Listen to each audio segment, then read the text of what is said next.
Straight of Hormuz. आजकल ये नाम हर जगह सुर्खियों में है, पर ऐसा क्यों है?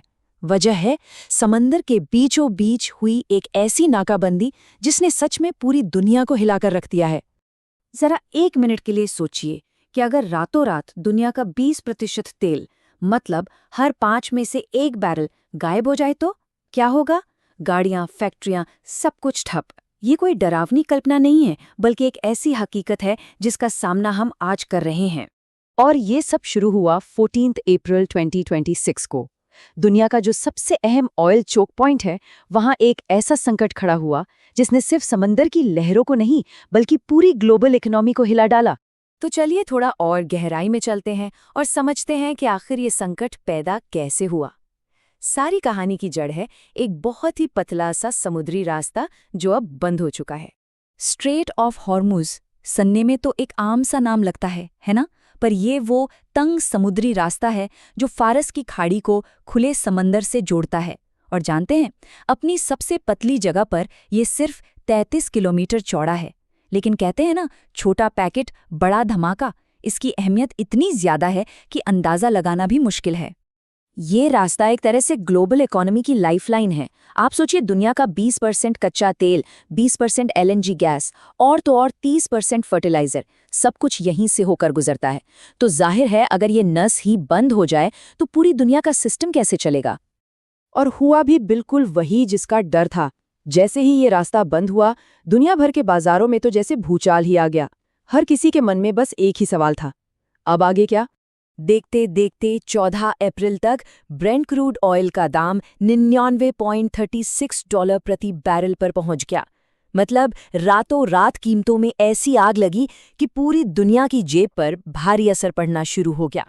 इसको ऐसे समझिए, संकट से पहले कीमत थी $65 और नाकाबंदी के बाद सीधा $100 के करीब। ये कोई मामूली उछाल नहीं था, ये एक आर्थिक सुनामी थी जिसने सबको चौंका दिया। मामला इतना गंभीर था कि इंटरनेशनल एनर्जी एजेंसी यानी IEA को कहना पड़ा, ये इतिहास का सबसे बड़ा ऑयल सप्लाई डिस्ट्रप्शन है। अब जब इतनी बड़ी संस्था ये बात कह रही है तो आप समझ ही सकते हैं कि सिचुएशन कितनी सीरियस है। लेकिन सबसे बड़ा सवाल तो ये है कि आखिर हम इस मोड़ पर पहुंचे कैसे? अचानक ऐसा क्या हो गया? अच्छा, इसके लिए हमें थोड़ा सा पीछे जाना होगा और पूरी टाइमलाइन को समझना होगा। तो देखिए, कहानी शुरू हुई 28 फरवरी को।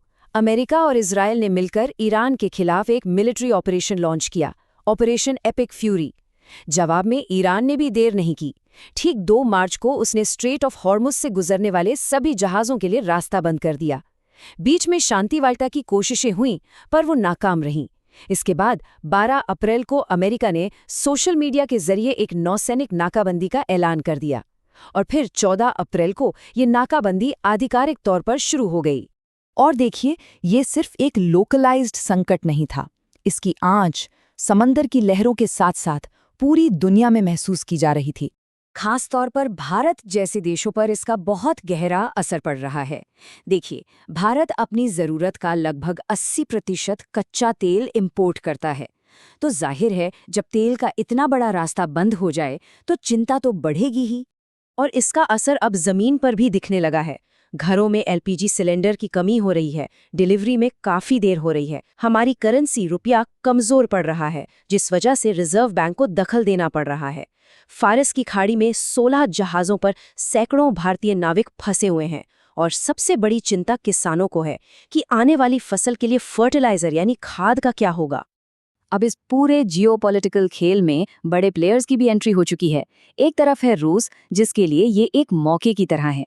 खाड़ी से तेल की सप्लाई रुकी तो भारत और चीन दोनों ही रूस से खरीदारी बढ़ा रहे हैं। वहीं दूसरी तरफ चीन एक अजीब दुविधा में फंस गया है।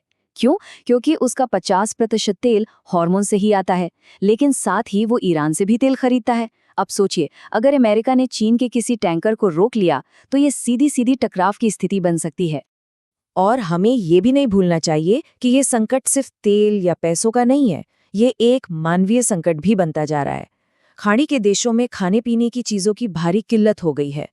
इसकी वजह यह है कि उनके फूड इंपोर्ट्स का लगभग 80% हिस्सा इसी रास्ते से आता था, जो अब रुक गया है। तो अब सवाल उठता है कि आगे क्या? ये तूफान थमेगा या फिर और बड़ा रूप लेगा? चलिए आगे के 3 संभावित सिनारियोज पर एक नज़र डालते हैं।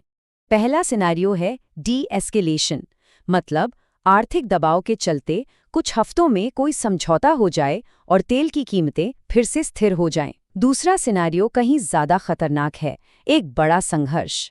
अगर ईरान ने जवाबी कार्रवाई में दूसरे ज़रूरी समुद्री रास्ते भी बंद कर दिए तो एक अभूतपूर्व ऊर्जा संकट खड़ा हो सकता है और तेल की कीमतें शायद $150 प्रति बैरल तक पहुंच सकती हैं। और एक तीसरा रास्ता भी है, डिप्लोमैटिक सॉल्यूशन। हो सकता है चीन जैसा कोई बड़ा देश अपने आर्थिक हितों को बचाने के लिए आगे आए और दोनों पक्षों के बीच कोई समझौता करा दे। लेकिन कॉर्नेल यूनिवर्सिटी की प्रोफेसर विद्यामणि की एक चेतावनी पर गौर करना जरूरी है। उनका कहना है, तैयार रहिए, कीमतें अब लगातार ऊंची ही बनी रहेंगी। इसका मतलब ये हुआ कि नतीजा चाहे जो भी निकले, सस्ते तेल का जमाना शायद अब खत्म हो गया है।